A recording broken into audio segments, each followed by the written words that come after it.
and Mary have sexual intercourse? Deeper Devoid!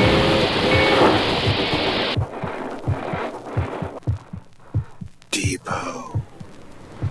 Devoid. All right, Ted. Here we are once again with Depot Devoid. And without preface, I have made you watch Eraserhead. Yes, you did. I believe the initial conversation went something like this. What are we watching this week? Have you seen Eraserhead? Of course not. Sounds about right. Know of Eraserhead? Well, I think I saw a poster of it in your room when I was maybe 9. So that seems to be your starting point for witnessing Eraserhead. Which I was wrong. That was actually Naked Lunch.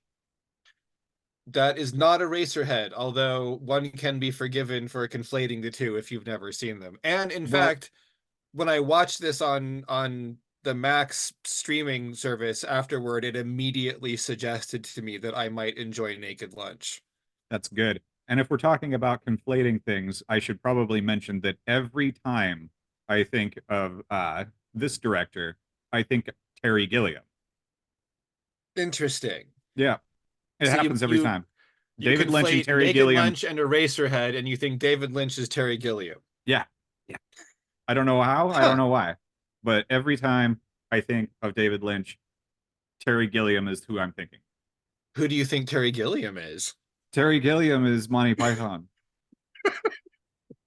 The Monty Python? The Monty Python. Mr. Montgomery Python himself? Yes, that one. Or, as I said when you first suggested we watch this movie via text, I said, directed by the American? That's why. Indeed. Okay. Got it. Because I was thinking Terry Gilliam. Interesting. Yeah, I mean, certainly, like, from the outside, like, without having the actual movies themselves as touchstone memories, that could be easy to do. And like because I, especially with me as your older brother, you probably wandered through seeing snippets of David Lynch movies and Brazil and Baron Munchausen and kind of confusing all of them over time. More than likely. Yeah, well, this one is definitely Eraserhead is its own thing. Yeah, it's weird. I doubt that we are going to unpack this movie in a way that is more meaningful than has already been done in the past. I don't think that there's any way to unpack it without me at least watching it 9 more times. It definitely rewards those who revisit it. It is also something that I completely understand if people never want to see it again. It is not necessarily an easy movie to watch. I'm depending on your state of mind or where you sort of what you're bringing to the table, it could probably be really hard to watch. I could see that. And I mean, the first thing that I have to ask about this movie is, was black and white film a creative choice, or was it your budget sucks, so you get the shit film? I am assuming it was at least partly budgetary because he was in film school or sort of associated he had a weird relationship with a film school that was kind of like being a student. I don't fully understand it, but basically this movie was shot over a course of several years. And it largely involved sets that were constructed in these sort of disused buildings on the property of the school that David Lynch kind of went to. And he got like film in like AFI, the American Film Institute, as I understand it, was like a kind of a new thing at the time. And he got grants. And so he was using grants to fund this over time and also him doing it himself and getting influxes of cash where he could. So all that taken into consideration, I assume there's no way he could have afforded any choice other than black and white. But I don't imagine it would have looked this good if it wasn't in black and white.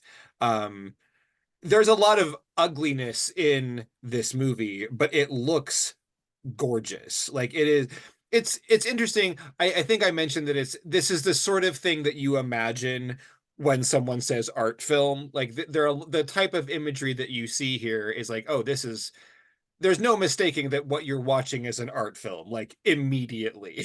Yeah. But also if you think back to when we recently watched Ghost World, and that awful art teacher showed her terrible movie to the class, Mirror, Father, Mirror. Um, Yeah. at no point is Eraserhead Mirror, Father, Mirror. No, no, it's Um, not. But it does have a daddy aspect.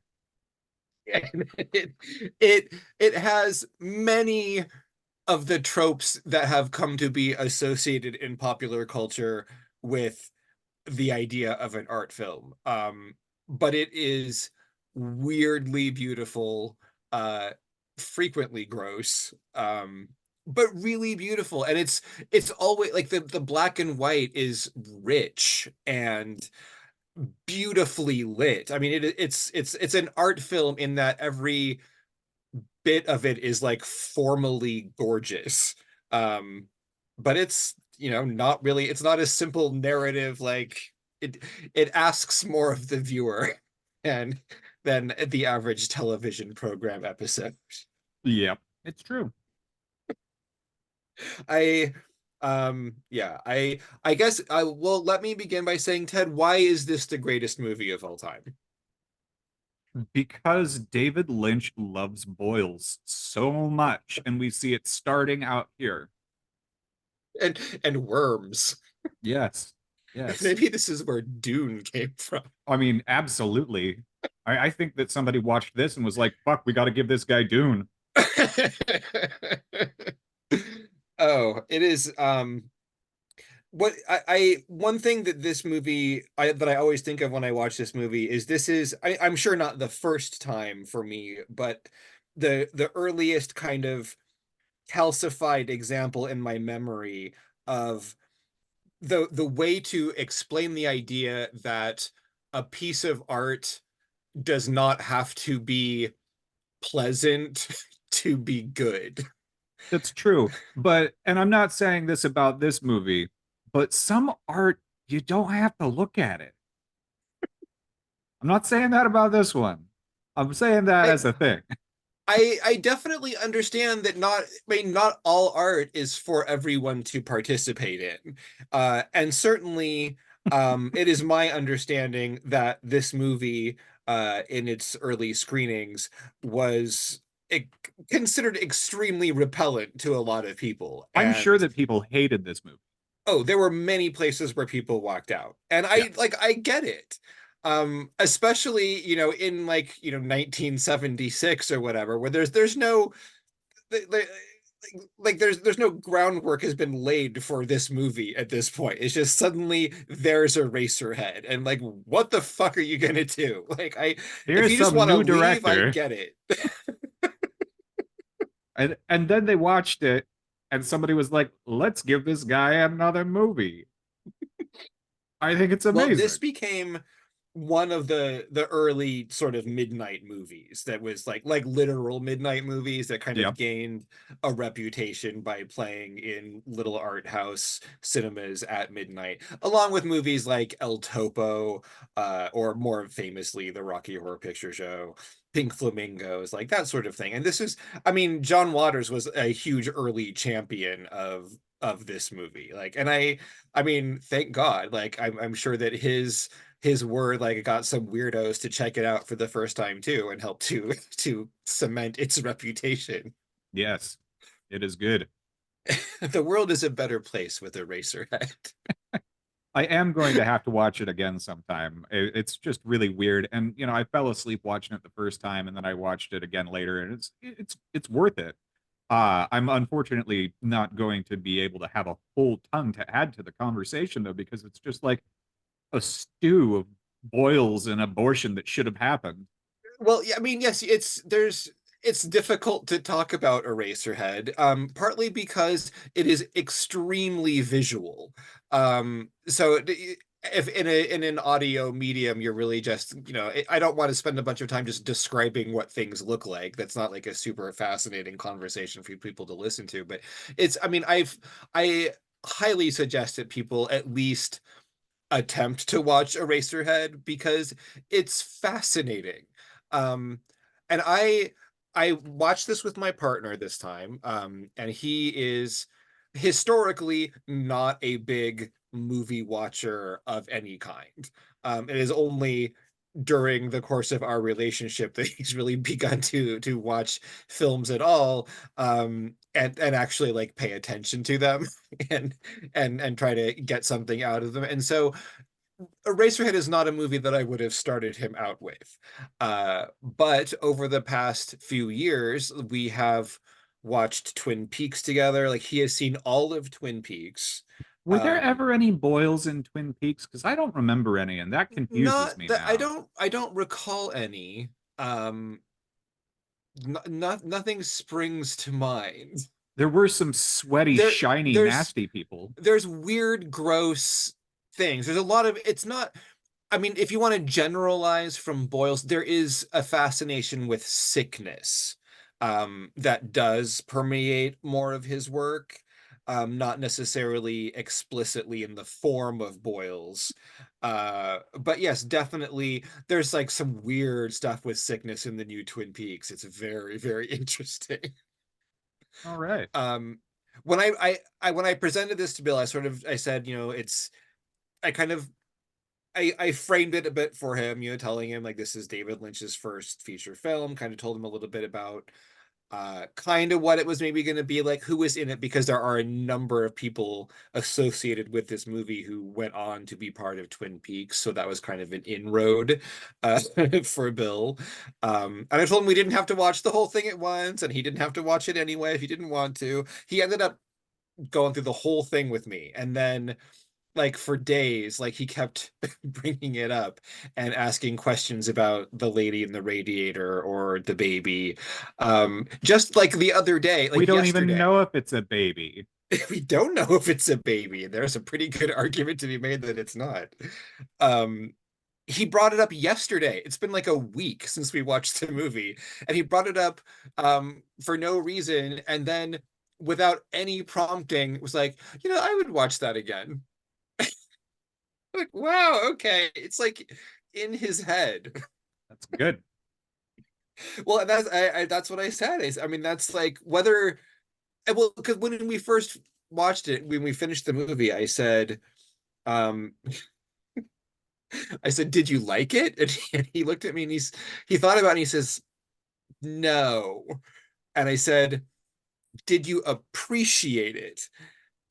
And he nods and he's like, yeah, I think I did. Like it's a movie that you don't necessarily like. It's not a pleasant ride necessarily, but I No. mean, it might be. um but you can get something out of it even if you don't necessarily like what's happening. And it's, I mean, the first time through it can be a little difficult.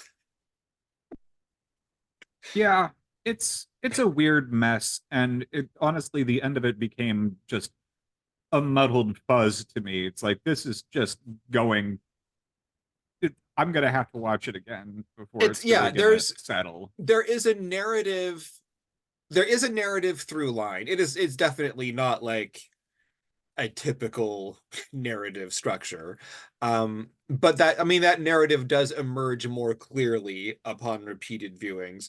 But there, like with many David Lynch projects, it is not always entirely clear what kind of layer of reality you are operating in.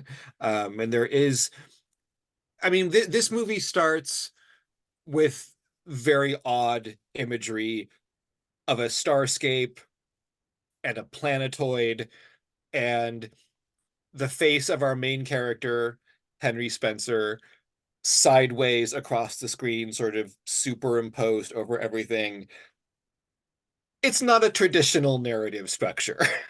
There's a series of bizarre visuals that occur, which in a fashion, it's sort of clear that it's about a birth happening, including a weird, gross, fetusy thing superimposed over his face, and a weird man inside the planet pulling levers that release a baby into the world. It's it's But the operating on a doctors aren't certain even level of sure that it is a reality. baby. Well, he doesn't even know that it happened yet. He's on vacation. He thinks his life is going just fine in his weird apocalyptic Philadelphia that he lives in. It is a strange Philadelphia. Yeah, he doesn't have the most glorious surroundings. Um, I don't think he's got a bathroom. uh, I I figure maybe they have like a shared bathroom on the floor, like Maybe. like he has to share it with that maybe prostitute across the hall. I'm not really sure what's going on there. Yeah, she's really creepy every time. The movie begins with a birth that our hero doesn't really know about yet. He's too busy plodding across his post-apocalyptic wasteland. It's not really post-apocalyptic. It's just gross. I like watching Um, him walk up the small piles of gravel. And the way that he does it is just really weird. it's it, and he's got like the little like ill-fitting suit and the white socks, and he's sort Yeah. of like a Mad Max Buster Keaton. Yeah. It's Yeah, something. it's the movie really there's a lot of comedy in Eraserhead that is possibly easier to appreciate upon multiple viewings.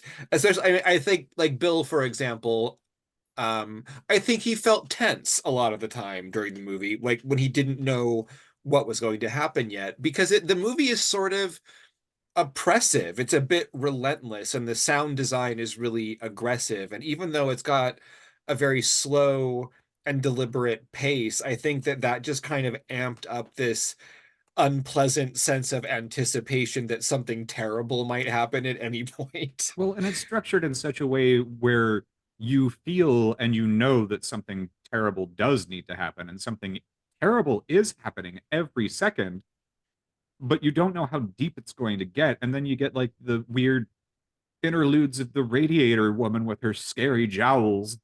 And I it's weird. It's really, and because it's structured in such a awkward manner with everything trucking along and you're continuing to add more strange and more bad to everything along the way until you've seen it all the way through at least once. I don't think that you're ever going to be able to approach it in a way that will bring clarity and positivity Yes. to the story. Yes. You definitely the first time through this movie, um you're scratching the surface. Yeah. And there's so much that you see when you go back and begin to watch it again, that not that it necessarily makes things make the way that things make sense in a David Lynch movie is not necessarily in a manner that can be clearly put into words. They they make sense because there is balance, because things add up in a way. It's it's just not necessarily something that you can describe, but it feels whole. And that's what viewing Eraserhead again can give you, is this feeling that things are somehow correct in the way that they occur on the screen. Does that make sense? It makes perfect sense. Oh, I won't know until I see it again. As for now, no, it's a huge train wreck of fun. So basically, in terms of the action of this movie, um, Henry Spencer, we meet Henry Spencer in his gross world and his dirty little apartment where the woman across the hall tells him that a girl named Mary has been calling and that they're supposed to have dinner at her parents' house. And the dirt just Um, keeps piling up. there is an intrusion of the outside onto the inside. There are piles of dirt and maybe mulch or hay um, throughout the interiors. It's very, very peculiar. And again, that's just scratching the surface. I want to just quickly describe the action so that we can then sort of talk about maybe how things things are. Okay, we meet him. He's invited to dinner. We experience the weirdest to meet the parents scene ever, and then he's told that Mary, his ex-girlfriend, has given birth to a premature baby. We don't even know if it is a baby, and they have to get married and raise it. And so that's what happens in this movie. Um, that barely begins to describe what you have witnessed by the time you get to that point. And I mean, like, we're barely even touching with this movie yet. The parents, what is up with the parents, dude? What's up with the food? You mean the little man-made chickens? Yeah, Size of my fist. Damnedest thing. They're new. horrifying. Yeah, the mother is terrifying. The father is a bizarre caricature who is always grinning, and like he's this, like, you feel like there should be a little pipe sticking out of his mouth, like a 50s dad pipe. um he he's not, like, his reality doesn't seem to be like the same reality everybody else has. There's even a grandmother there who just sits catatonic in the kitchen smoking in the corner. um and the the mother informs him of the baby in the weirdest, most aggressive, almost sexual assault kind of Oh, way. there was some sexual assault going on. Like, my God. And both the daughter and the mother have seizures during this scene. Um, that's with no real explanation. The dad acknowledges it, at least, says, "Oh, she'll be fine." Um, yeah, it is. It's amazing. Like, I can't, like, I without watching it, like, you can't possibly appreciate how disorienting this entire exchange becomes. And you gotta, Henry has never met them before. Like, we don't really know how long his relationship with Mary was. It certainly doesn't seem like it was that deep or intense. They didn't really apparently break up. They just kind of stopped seeing each other. Um, so it seemed kind of casual. And then suddenly this happens. Like, his entire world has just turned completely upside down. And the way that the concept of the baby was introduced to him is Mary's mom dragging him into the other room saying, "Did you and Mary have sexual intercourse?" And then Um, tongue fucking his face. and then he got a nosebleed. The whole scene is amazing. The mom is really aggressive. Mary is terrified that Henry's going to be upset by this whole thing. The dad just sits at the table and is kind of annoyed that maybe the dinner is getting cold. Yeah. Um, It's frustrating when that happens. yeah, and then he is informed that he has a monster baby and he has to marry this girl. And then suddenly she's living in his apartment and we see the Along with baby. the baby. So what did you think of the baby the first time you saw the baby? Which is, Uh I think, where a lot of people walked out who hadn't uh already walked out.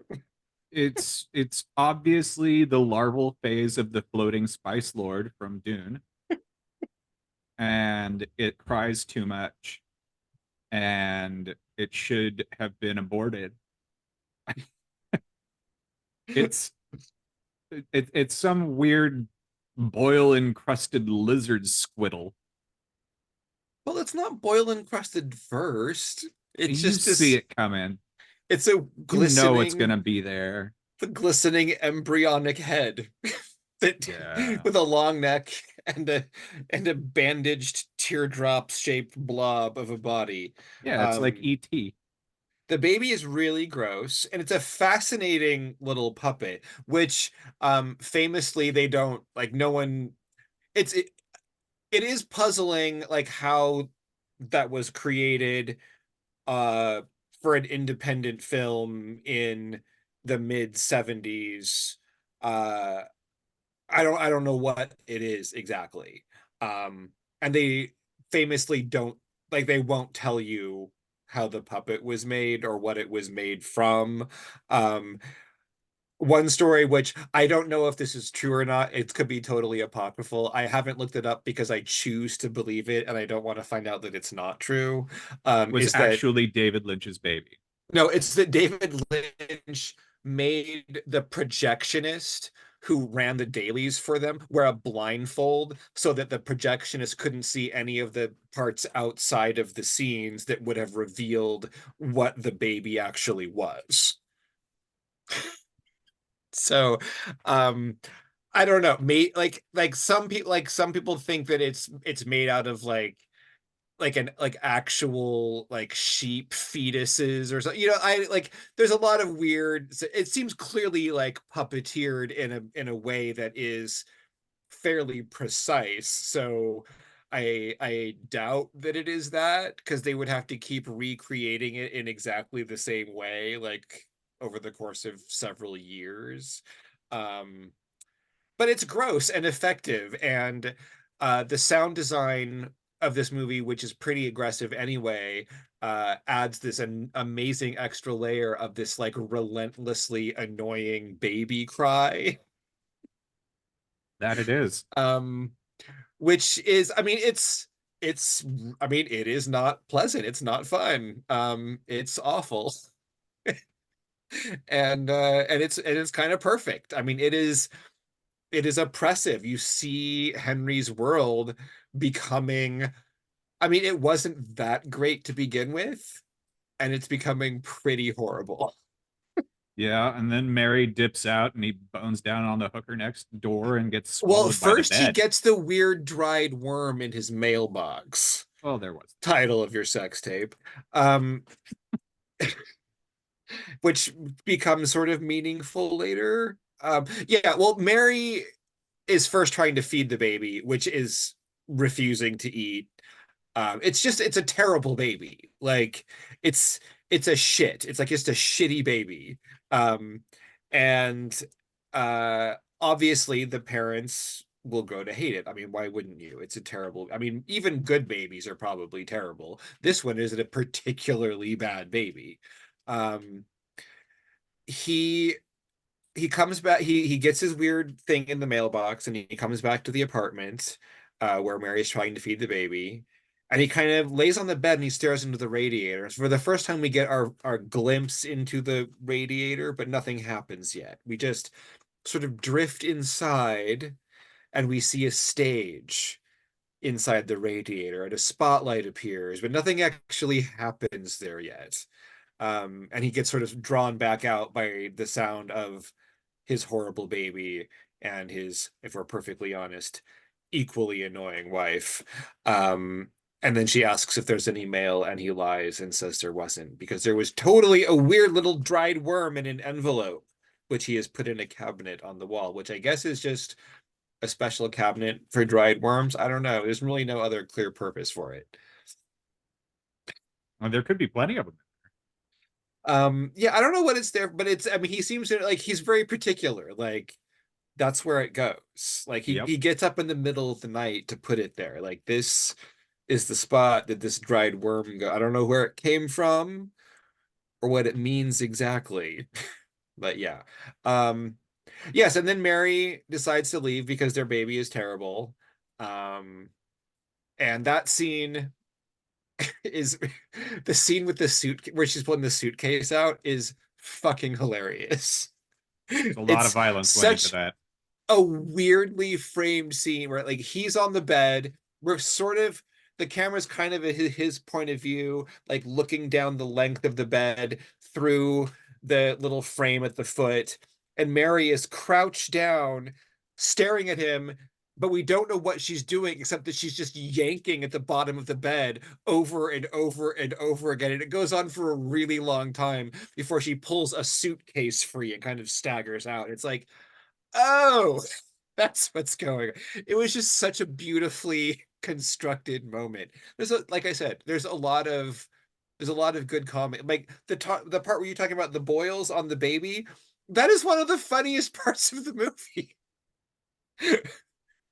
it's it's so, like, the baby keeps crying and crying and crying. He takes its temperature. Its temperature is perfectly 98.6 normal. He turns around, then there's this really loud dramatic musical sting, like 1960s soap opera, and he whirls around, and in that moment the baby is just covered with boils, and it's just like got like weird growths and shit all over its mouth, and he's like, oh, you are sick. It's fucking hilarious. It really is. It's so strange. It's it is the it is it is super weird, but I never feel like it's like weird for the sake of weird in the way that a lot of, like, of imitators would try to, it all feels authentic to the world of this movie, but it is very deeply weird. Yeah. And yet now we get to the lady in the radiator for the first time. The baby's sick. Gets the humidifier going. Baby just crying and crying. The radiator's hissing. Henry sort of Dirt stares piles are inside. appearing. Huh? More dirt piles are appearing As they do. constantly.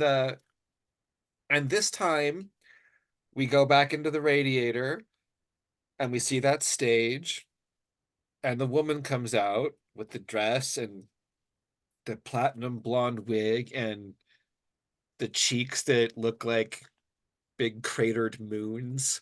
I would say weird testicles, but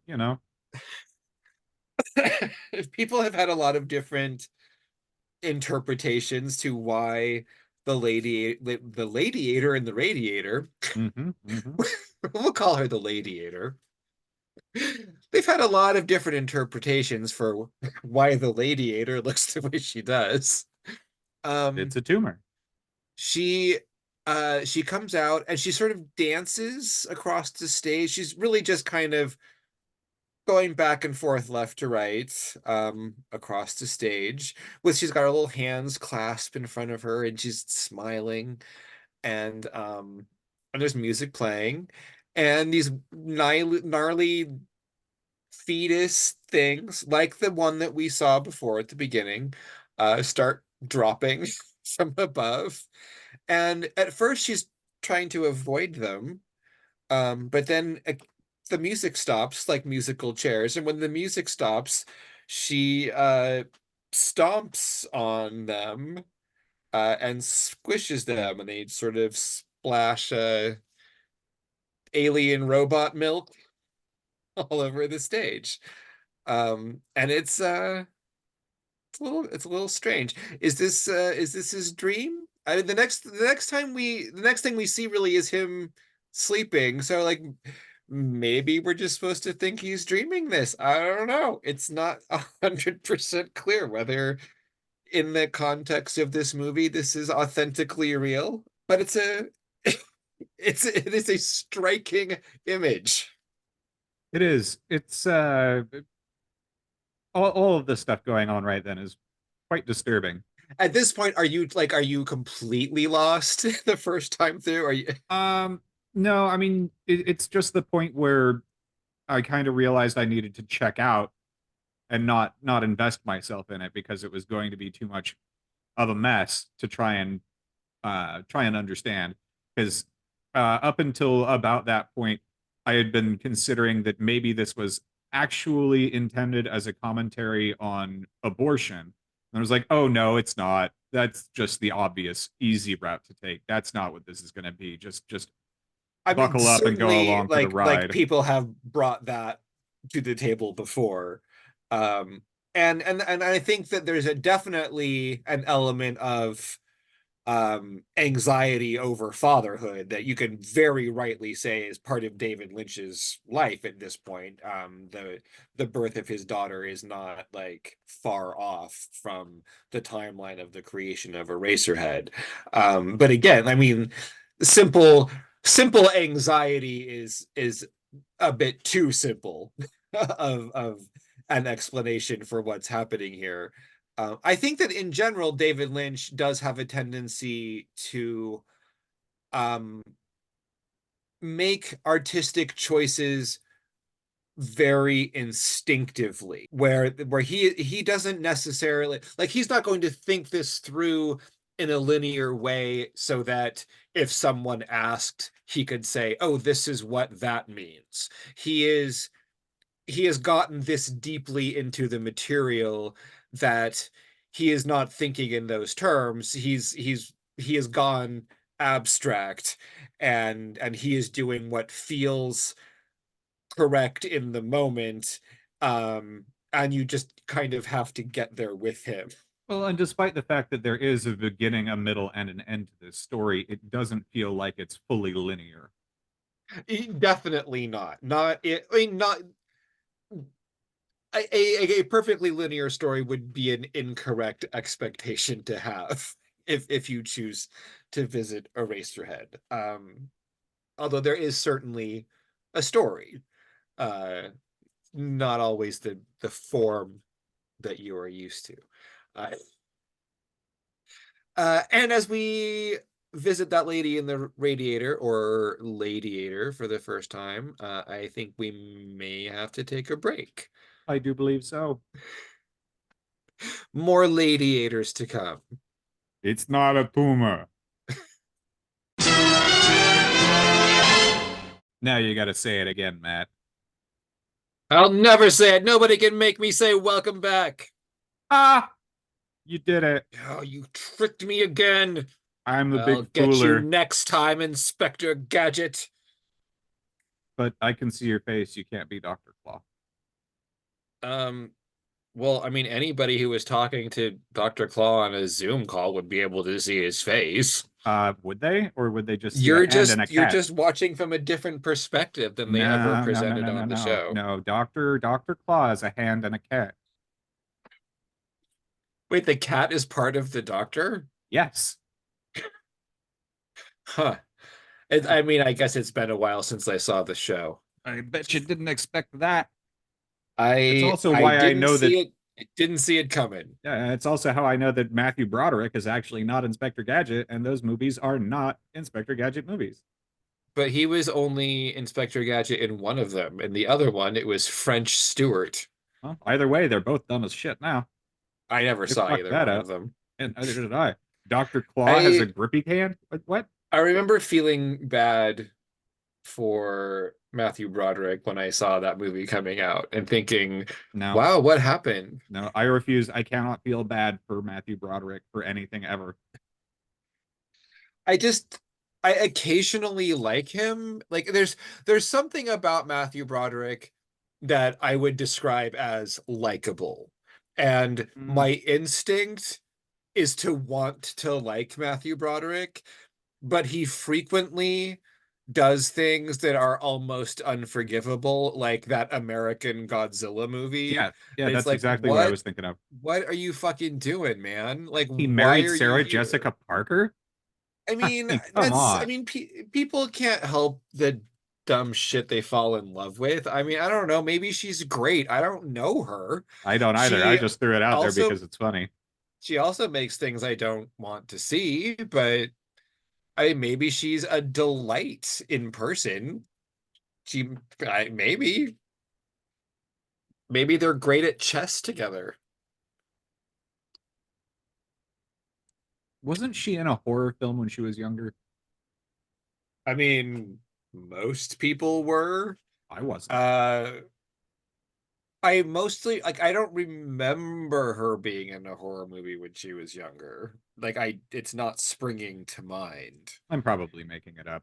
But I mean it seems probable. Weren't most starlets in a horror movie at some point? I mean, they should all die in a horror movie at some point. Renee Zellweger started in the fourth Texas Chainsaw Massacre movie. I've never seen any of those. Oh, they're not good. I wouldn't expect them to be. Like they're really not. Like I mean I love the horror genre, as you know. I have never been a fan of any. I don't get it. Like the I appreciate the first one aesthetically. Like it's not nice. It's like it's grubby. But like it's like effectively like raw and kind of like it feels like it could be a snuff film like at any moment, you Are you know? sure it isn't? Yes, I'm sure it isn't. Well, Um I mean, I wouldn't know. no, it is not. But it is like it's nasty. Like I could that is effect. I don't like it, and the acting is just terrible.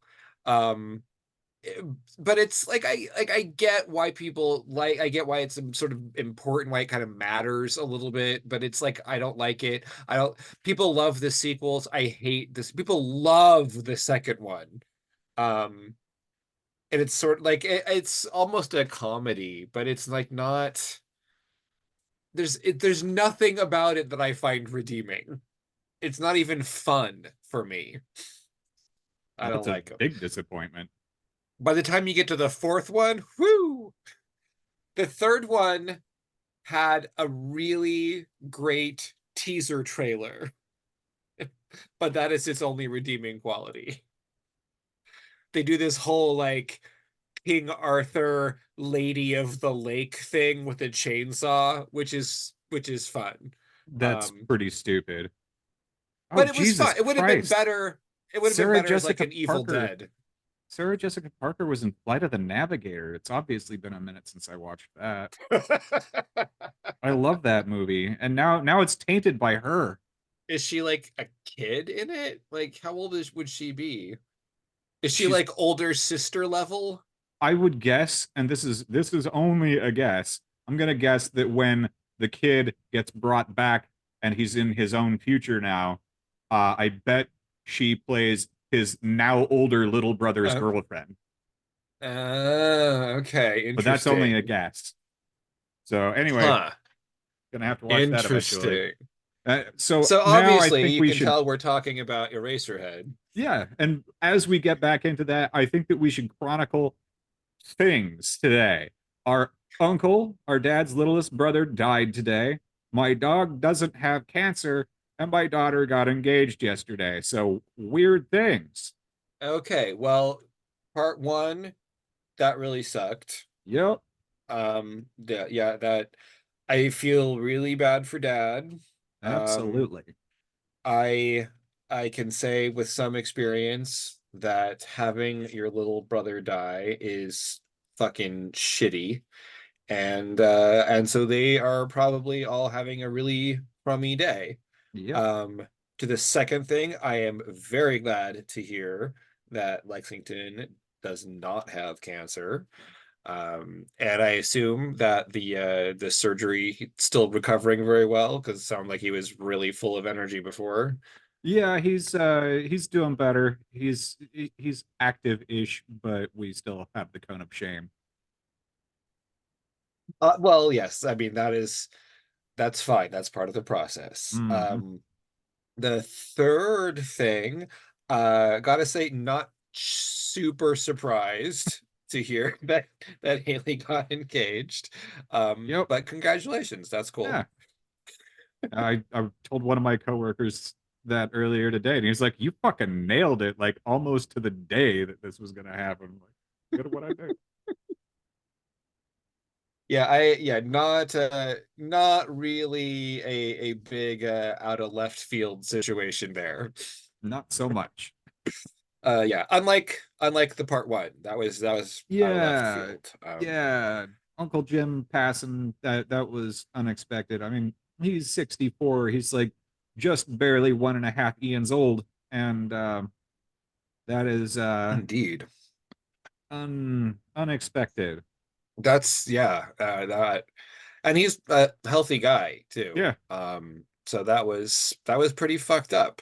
and real nice Um, dude. And I've been I was attending. trying to remember like when even is the last time I saw him because it has been a minute. Yeah, when Vincent was a baby of almost one, there was a party that they had at their house up in Bend, and me and my then wife and kids went up there, and I had just started working as a professional brewer, and I brought a keg of my beer because they had a beer trailer along with the Mhm. stage and the multiple bands that they hired.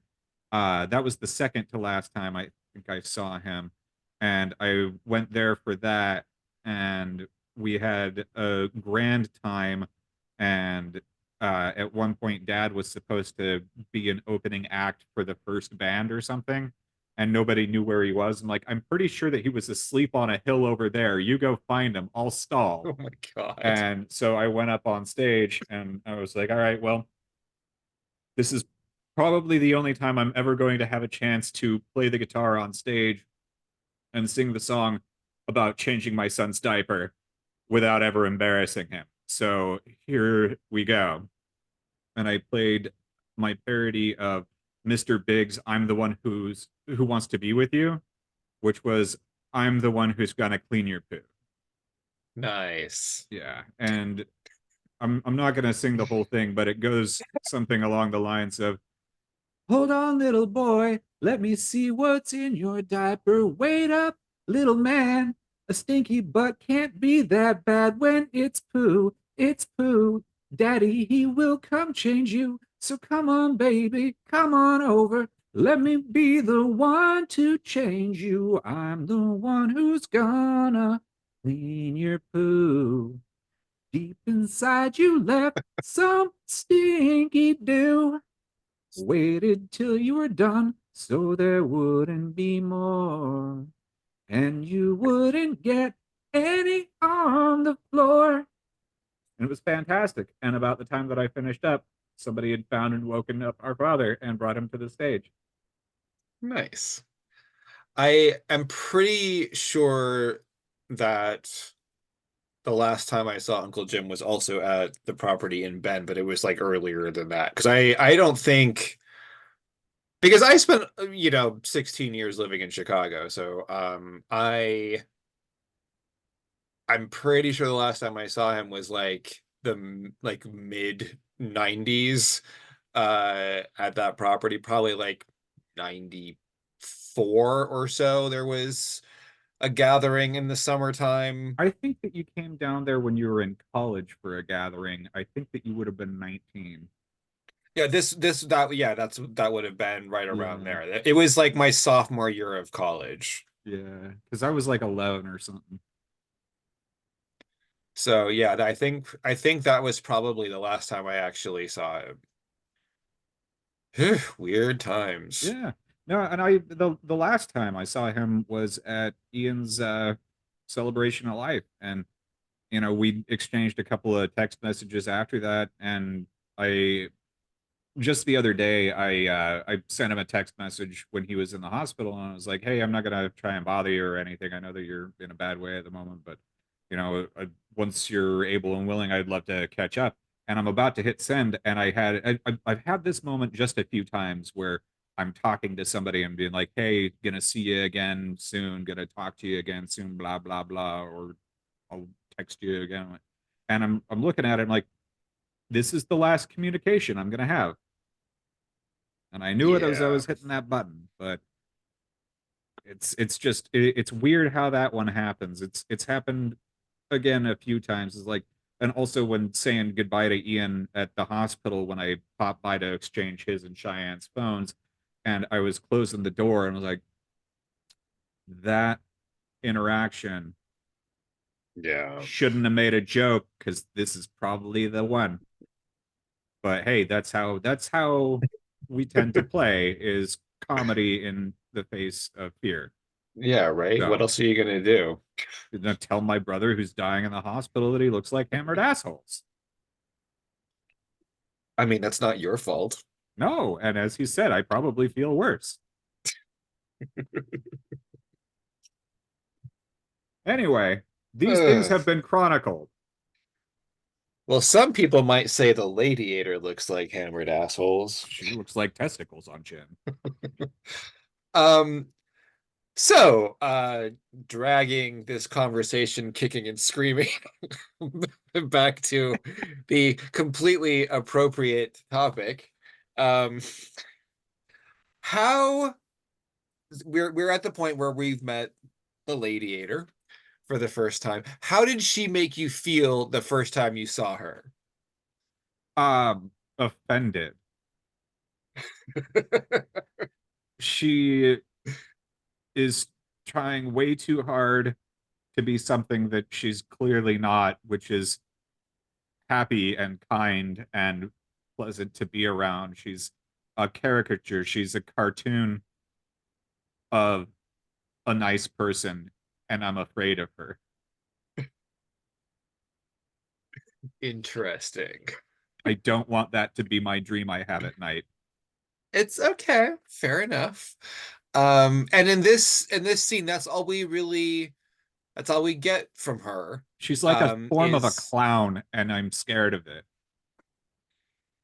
the first time that I saw her, and this keeping in mind, the first time that I saw it would have been from a VHS and watching on an old CRT television. So picture clarity is going to be a little less rich. Um, I interpreted her look at first as uh, a not totally successful attempt to do like a physical, like a Cupid doll kind of makeup, to create that sort of exaggerated baby doll, apple cheeked adorableness. Um, I mean, that's less. I mean, in that it's less clear. It doesn't look as much like that as time goes on, and also Well, not anymore on an HD TV. I could give Um, it credit for that as possibly being an intention of it, because their makeup and design was very, very poor. Aside from with Boyles, I'll give Boyles all the credit. But like when we have the decapitated head, it's like, wow, that oh, was some there's no attempt for that real to look bad like a effort real right head. there. It's I'm not. It's interesting because I'm not sure to what extent, because I mean, going off of, there have been some interviews where David Lynch talks a bit about her, and I don't want to influence anyone from taking away what they want to take away from it, but like his intention at least was that her image and her the shocking appearance is, it like it's not supposed to look smooth, like she's supposed to look messed up, but also beautiful. And what what he what he intended her to be to Henry was comforting, like to and I don't want to say like you're supposed to get comfort from her, but that's that is the direction that he was going with the relationship between the lady and the radiator with the main character of Henry. Is she is a comforting presence within the warmth of the radiator. Well, I mean, that's where he goes when he's in an unhappy place in real life. Right. That's what when he is trying to escape from the oppressive surroundings in his apartment, he finds her inside the radiator. Yeah. But also like she's doing like shocking things. So like it's not that straightforward. And then we are going to see those gross things that she's stomping on again almost right away. Um we we see Mary back in the bed with him. And there's this whole thing where she's hogging the covers and they're kind of struggling with each other. She looks really weird. She's starting to get this appearance of pallor or sickness. She's kind of damp. She reminded me of like when the pod people and the body snatchers are almost done forming, like that's kind of what she looked like to me. And then she's also sort of struggling with the sheets, which is has this kind of like birthing look to it when she's kind of pushing from inside. And then he starts pulling those gross fetusy things out from underneath the covers, like she's birthing them into their bed. And he's throwing them against the wall and they're splattering and it's gross. And it's like, is this part of his dream? Are we like, where are we now? Yeah, so it's a little disorienting. And it is becoming less clear at any given moment like what level of reality we might be operating in. If we're going to assume that like there's some taking place in a real world and some maybe aren't, I feel like the distinctions are becoming less clear. Especially as we go into the worm stuff, and then we see the stop motion worm in the cabinet moving around and it opens up and we travel inside of that again. I feel like we're often traveling into increasingly interior spaces in Eraserhead, and not frequently traveling out of those spaces again. Yes. And also, let us not forget the more dirt. There's always more dirt. In fact, Maybe the that's where next the thing that worms are coming happens from. is we get the woman from across the hall coming in again, and Mary's gone again, and she sort of invites herself over, and then they fuck in that magic milk crater. Remember that? Yeah. Because there's more dirt at the foot Yep. of the bed, and it's like the milk crater that that the space baby splashed into at the beginning. And it makes me think that maybe he's impregnating the woman across the hall too. Like, I don't know. There's a lot of like there's a lot of crater milk imagery in the movie. Yeah. And Um you also get some kind of feeling that this is just the kind of thing that happens to him and from him. yeah, well, I mean, maybe that's why the baby looks the way it does. Yeah. I It's the mean, hair. that's what he's contributing to the formula. Um so yeah, because I mean, honestly, I mean, like he's obviously a there's worm person, which is why he's got all his dirt. maybe so. And well, we then immediately see more images of the planet, which we saw at the beginning when the impregnation occurred. And then we get the Ladiator coming out and singing her special song for the first time, which is a very memorable part of the movie. Um, and of course, the lyrics are, "In heaven, everything is fine. In heaven, everything is fine." in heaven, everything is fine. You've got your good things, and I've got mine. And then that repeats, except the final line is changed to, you've got your good things, and you've got mine. And it's very haunting and kind of spooky, but also like I kind of get the feeling that she's telling him what he wants to hear and kind of offering a solution. Like knowing where this movie goes in the climax, we're getting to the point I feel like she is telling him how to take care of this baby problem. You know what I mean? Yeah, yeah, and also, you know what? I mean, alien space crater milks. Maybe he is the little worm man from another planet. I mean, I guess that would be a slightly more literal reading than I'm accustomed to with Well, Eraserhead, but and again, Matt, I've I mean only seen this maybe. movie once. I need to watch it more to get it. I It's I not could we abortion. can That's not what it's about. it's no. It is not about that.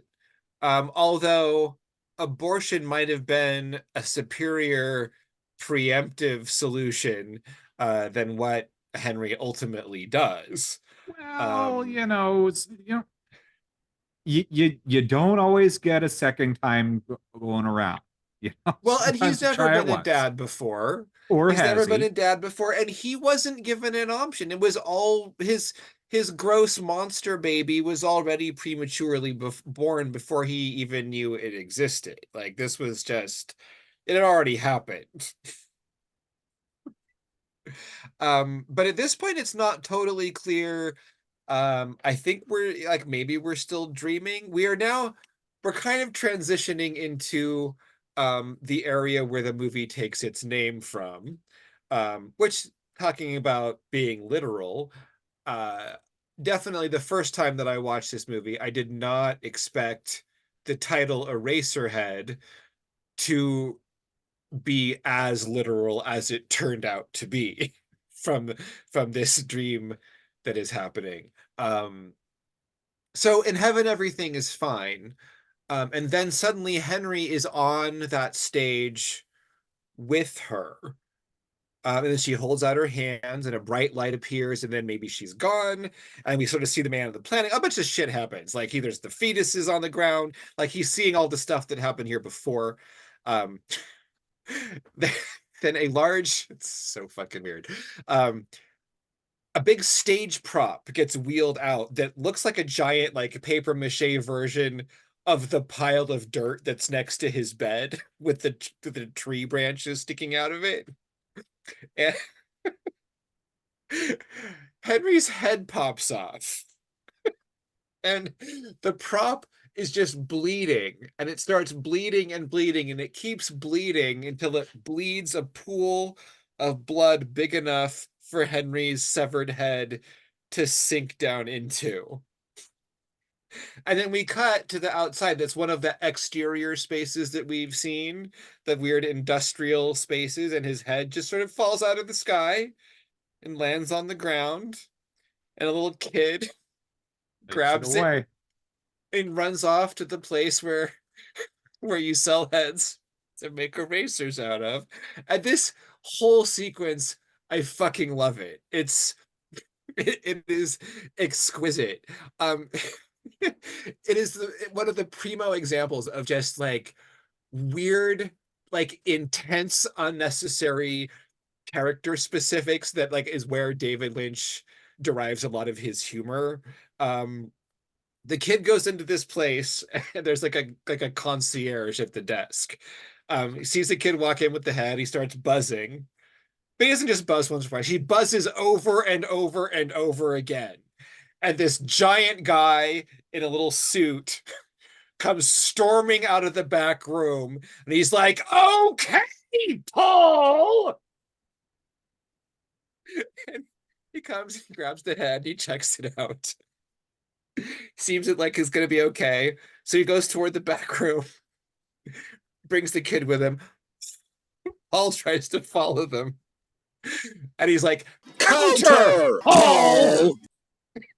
And sends Paul back to the fucking concierge desk. Because fuck Paul. Seriously, fuck that guy. Paul's a piece of And- shit. right? So they take the head into the back downstairs or whatever. And Ted's dad from Bill and Ted's Excellent Adventure Yes, he is is. sitting there. And he takes a core sample from the head, because what we do with severed heads is we make pencil erasers out of them. So he needs to check to make sure it's going to be good for that. So he takes a core sample and he inserts the core sample into the beautiful pencil eraser applying machine.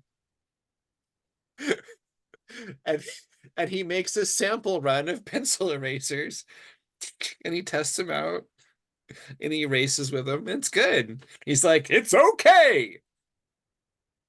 And it is like, what the fuck?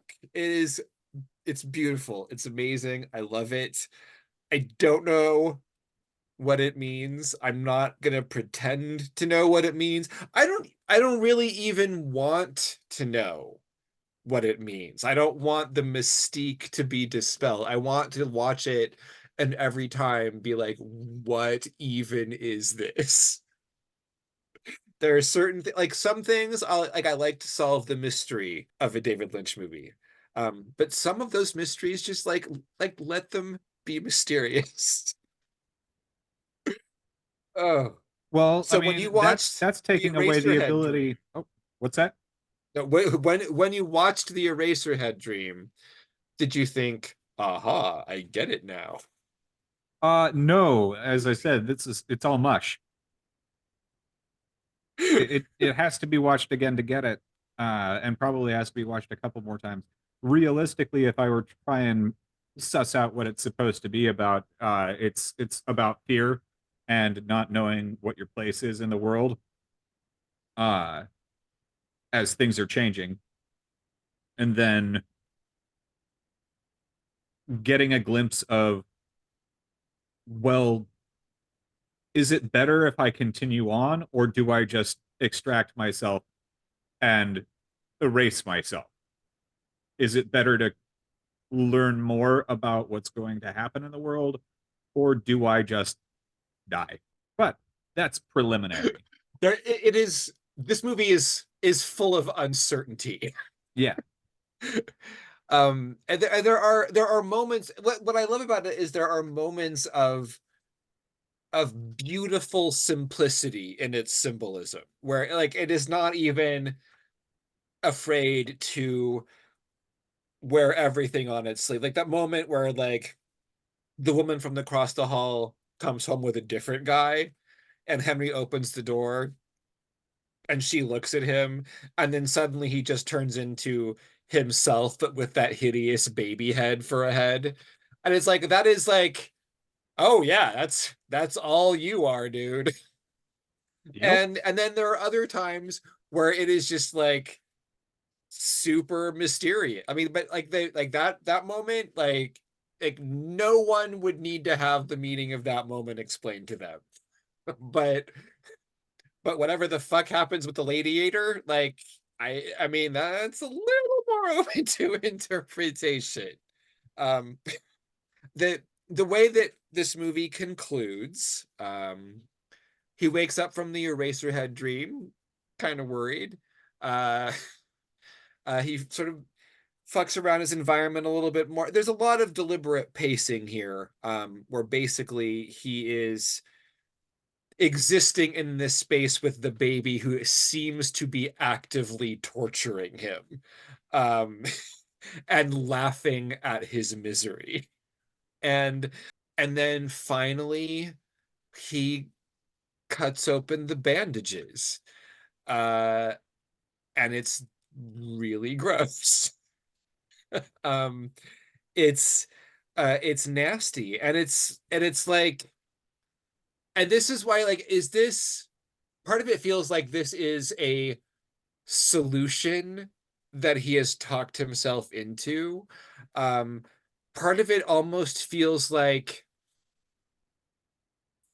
like there was the like this is such an awful forbidden thing, and yet I can't stop myself from doing this with this one thing that I know I can't possibly do in this situation. Like it's been like the control has been taken from him.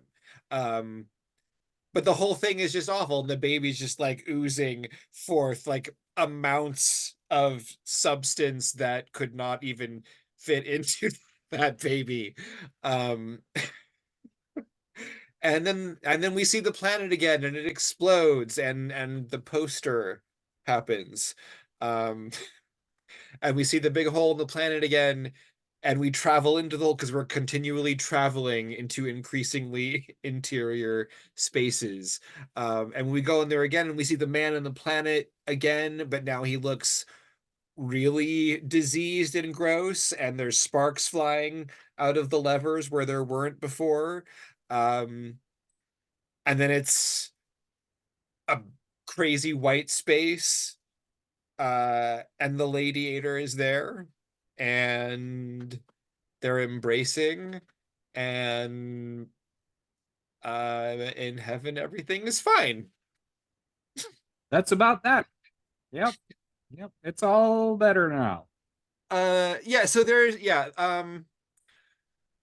that's that's the series of events that occurs. As to what happens, um and I don't know, and this doesn't really describe what you will experience visually or in your ear holes if you were to watch this movie, because it is unlike anything else except certain other David Lynch movies, I guess. Or Terry Gilliam movies, if you're me. Yeah, Terry Gilliam, if you don't know who that is. But yes, this is Eraserhead is definitely his his other feature films tend to be a bit more accessible in terms of their narratives, although um honestly, Eraserhead, for David Lynch fans, you see so much of what he continues to work with and refine and revisit is already very present in this movie, which is pretty interesting as someone who has, continued to appreciate his career. And I haven't visited Eraserhead in a long time, so having recently watched a number of more contemporary David Lynch movies, going back to this and seeing a lot of those ideas already so present in his work, in sometimes like more embryonic form, was really interesting. Like he's Literally definitely embryonic form, and the very, boils were yes, there. and the sheep faces. But this is, I mean, you would not mistake this for being, I mean, unless you thought he was Terry Gilliam, you would not mistake this for being anything other than a David Lynch movie, because it's all like all his stuff is right there on the screen. And for Twin Peaks fans, a lot of fun little connections there, visual connections, actors who participated in Twin Peaks. It's just a lot of ideas that he would bring to that show. Present here, the first one of the first people we meet in Twin Peaks, the guy who discovers the body of Laura Palmer, is the main character, Henry Spencer, right here, who has continued to work with Lynch throughout his career until he passed away in the 90s. He actually was in the David Lynch movie Wild at Heart with Nicolas Cage and Laura Dern. Jack Nance, Henry from this movie, plays a very small role of a sort of a weird guy in the desert at a place they hole up, who they meet sitting, I think he's sitting out by a campfire or something, and he he looks at them, he says, "My dog barks some," and then there's a pause because it's David Lynch, and there's often a pause. And then he says, "Mentally, you picture my dog, though I have not yet told you." what tap dog he is. I love that. It's beautiful. And that may be an imperfect quote, but it absolutely, that's what he says. And it stuck with me for 30 fucking years. That's great. So we're getting close to out of time.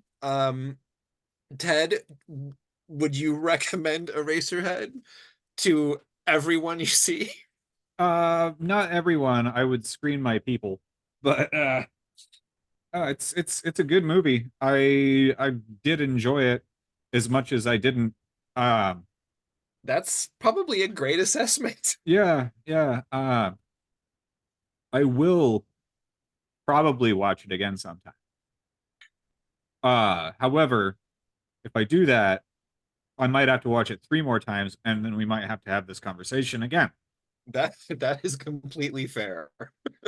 So, because I mean, Well, again, maybe- I'm coming at this from one watch, and that's a whole can of worms and bandage And it, sock full of worm. yeah, and it sticks with you. Yeah, it's gross and weird and interesting, and I mean, this is just this is the sands of Arrakis just thrown into a Philadelphia apartment. It's weird. It's been a long time since I have watched that, and I'm all like, I keep almost starting it again. It is no one's favorite Dune movie or favorite David Lynch movie. It's a fascinating something. Yeah, I mean, good for him for giving this guy Dune after this shit. That's Right? great. Yeah, he's had an interesting career. But It's yeah, the truth. I'm pleased that I mean, you appreciated this movie more than I necessarily expected you to, and I'm glad that you like took something out of it, because I mean, I think it's really fascinating, if nothing else. And even if I think it's good, even if you don't like it. It's true. But we're out of time. I love you, Matt. I love you, Ted. Depot Devoid is hosted by Matt Fagan and Ted Fagan. Depot Devoid is not hosted by Ian Fagan because he died and we miss him. Find us at Depot Devoid Podcast on YouTube, Facebook, Instagram, and all your favorite podcast platforms, or reach us at depotdevoidpodcast@gmail.com.